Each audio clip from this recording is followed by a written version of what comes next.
I'm Snoozle, and I play a concerning amount of video games, and I have opinions about them that I want to share with you. Today, we have Tiny Bookshop, who it's for, what is the best way to play it, and whether I actually liked it or not. We will start off with the game description, which is straight off of the Steam store. Leave everything behind and open a tiny bookshop by the sea in this cozy narrative management game. Stock your tiny bookshop with different books and items, set up shop in scenic locations, and run your cozy secondhand bookshop while getting to know the locals. It was released somewhat recently in August of 2025 and has the cozy, management, life sim, casual, relaxing, and cute tags on Steam. And it was just recently announced that Tiny Bookshop is going to be coming to a console near you. I'm talking PS5, Xbox One, Xbox Game Pass. All of this is happening on April 10th. There's also a physical edition coming for PS5 and Switch, so keep your eyes peeled for that one as well. All of that out of the way, let's get into some playthrough stats for yours truly. I paid $17.15 when it's normally $19.99, and I beat the game in under 19 hours and then played it for a total of 20.9, so let's say 21 hours. I got like 36 out of 56 Steam achievements, so not my best work, but I'm happy with it. And as I do with most games, I played this game on my Steam Deck and it was 100% fully compatible, no issues. Steam Deck approved. So now that we've talked stats, we can get into my opinion, which is that I really enjoyed this game. I actually played most of the hours that I put into it on a cruise ship, which is totally not my thing. It was my first time and I was there for a family friend's wedding, but that atmosphere almost kind of made me more immersed. As a bookshop owner, trying something in a new town, a new space, it just felt right to curl up in my little cruise ship room, watch a documentary, and get to know the townsfolk and even evolve my little shop and my van as I'm stuck out on the sea and feeling a little out of place myself. I found the art style to be really unique and really enchanting. The characters felt like real people with good dialogue and interesting stories that were relatable, making it super easy to empathize and connect with them. And I loved the amount of customization available with like the paint and all the decor for your little shop and your little van. I feel like I could really make it my own and just evolve my space to be what I wanted it to be. And between you and me, I honestly became highly addicted to clicking on the seagulls in all of the different areas because I wanted to see what pitch they would make their little noises at. So good immersive areas as well. My only thing is that once I got to a certain point in the game where I had completed the stories of the townsfolk, there just really wasn't as much to do. I'd come back to it for sure if they made a DLC, and this isn't a live service game. 21 hours out of a game like this to hit a wall, I'm good. I'm happy with it. No complaints. And that is a great way to segue into our community complaints, because one of the number one complaints was that it has limited replayability, which I would definitely agree with. Players talk about wanting to see more books, more events, more systems, but it kind of just hits a loop at a certain point. It becomes very repetitive after the core content is over, but I think you reach that point after a reasonable enough amount of content that feels fulfilling and feels worth what I paid for it. I wasn't put off by it, but I'm mentioning it because others complained and you just might want to know. With that complaint out of the way, there were 3 other main complaints that all kind of revolve around the books themselves, and I agree with 2 of them and I half agree with 1 of them, so let me get into what those 3 are. Number 1, inventory and book acquisition lack player control. Number 2, genre categorization and book logic is annoying, especially if you are a reader, which I am, so it was annoying. Getting ahead of myself. Number 3, the book recommendation system can feel really unfair. I think with this game targeting the cozy gamers who love to read and want to escape the reality and start something slow and new, tailored to their interests, for a game like that, it kind of missed the mark here, because if you're a cozy girly who is reading and knows books, having the main core feature be real life book titles, you need them to be accurate. And what I mean by that is it gets really frustrating when someone asks for a romance novel and I recommend them a romance novel and then they tell me there's no romance in the novel. It's literally a romance novel. It's literally a romance novel. Oh my gosh, there was this one quest, and this is not spoilers, it's just like a random quest. You're okay. There was this one quest where you're in a certain area and a group of people want a certain number of romance recommendations. It took me so long to do it because I would recommend them a romance novel and then they would tell me it's not a romance novel. Where's the romance? Read the book. So frustrating. It didn't ruin the game for me. It was still a super fun one game. Most of the recommendations are spot on, but every now and again you'll get a book where you will recommend them a romance novel or something that is quite literally a play when they ask for a play, and they'll be like, this is not a play. It is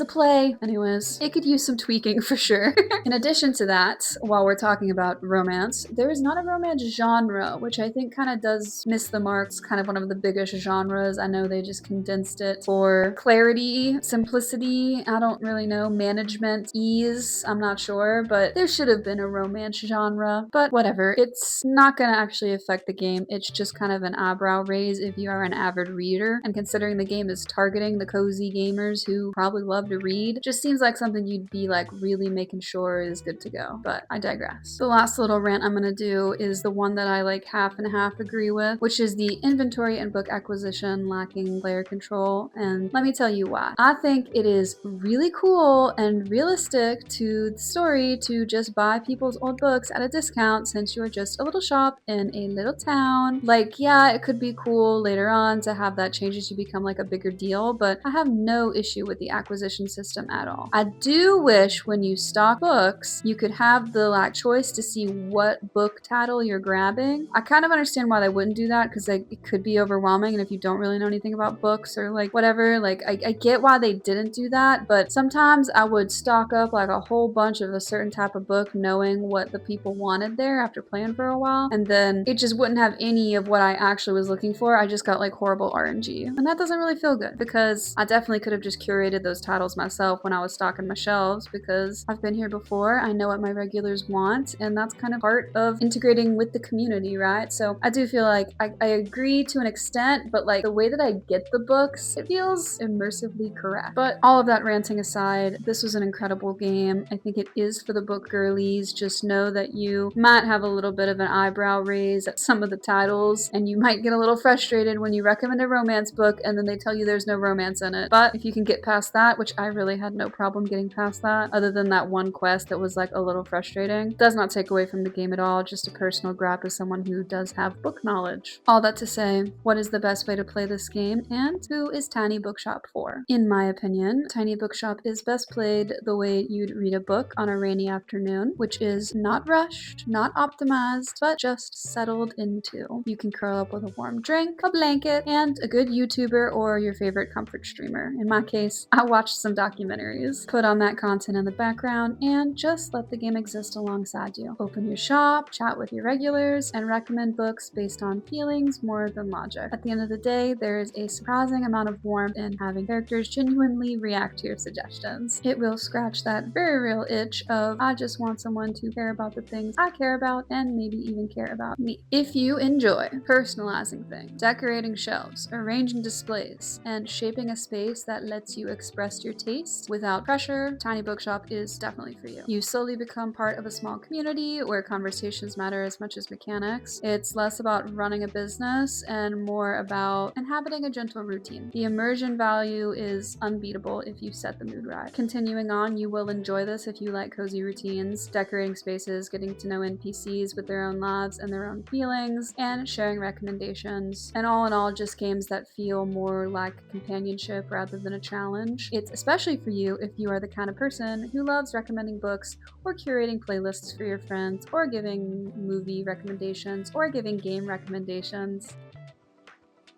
Anyways, you probably won't lack it if you are looking for a deep management system, optimization, time pressures, or mechanical difficulty. This is not that. It is not a tycoon. It is not a strategy sim. The satisfaction comes from the atmosphere, the connection, the immersion, and overall, not mastery. I think that there is like a mastery feeling as you slowly start to learn your titles and learn your regulars and just get in the groove, but we're not playing a game where you're engine building or optimizing. This is so not that. You own a tiny little bookshop and you are integrating into a new community, and it's cute, and you're buying secondhand books because you don't have a lot of money, and you're recommending titles, and sometimes you're not very good at it and sometimes you are very good at it, and it gets better and you get better and you're human. But after all that, I just have to say that I don't like rating games, because some games aren't for everybody, but all games are for somebody, and Tiny Bookshop was definitely for me. I am the person who is sitting here telling you what I thought out of a game, giving a game review. If you check out my page, I give game recommendations all the time. I love talking about what I love, and this game is so the embodiment of that. You get to know your regulars, you make recommendations, you have all these books, you customize your space, you want people to know who you are, and you want people to love what you love. I am the target audience, and maybe you are too, but I want you to go to the comments and let me know, have you played Tiny Bookshop? Was it for you? Do you want to play it? Talk to me in the comments, because you know I will talk. I love to talk, so I can't wait to see you guys there, and thanks so much for watching. Bye!